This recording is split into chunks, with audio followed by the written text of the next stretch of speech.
Sunday Brunch presenter Tim Lovejoy has previously made a heartbreaking confession concerning the sad death of his brother James.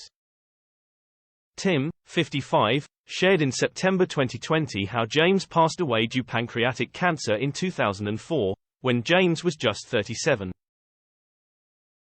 The telly host said during an appearance for the On the Marie Curie Couch podcast that James experienced stomach pains on his honeymoon that was so severe he had to fly home earlier than planned. Tim recounted how medics told James he was suffering with IBS, dismissing worries of anything more serious due to his age.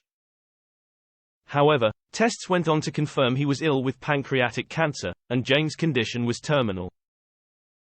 Sunday Brunch host Tim Lovejoy news James underwent chemotherapy following his diagnosis. But after 3 months, there was nothing more that medical treatment could do for him. Tim went on to explain how James was too afraid to discuss his death. And, looking back, Tim said at the time of his podcast interview how he might have approached the situation differently, if it had been possible to do so. He was scared and he didn't want to talk about it, Tim reflected. A visit from a priest didn't bring much comfort to James as his family aren't religious. But Tim indicated he wonders whether he could have facilitated ways for his sibling to talk about his sad situation. Tim added, "You know, I wish I could have had conversations with him about death, if I'm honest with you, though it happened so quickly at the end that there was never an opportunity to do that." Tim Lovejoy on Living with Grief. Tim, who was with his brother when he died, also addressed how he has dealt with his grief by opening up about his brother.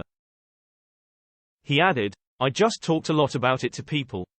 I want to talk about him and I want to talk about cancer. We run away from emotions and people think that you don't want to bring them up, but you still have to live with them.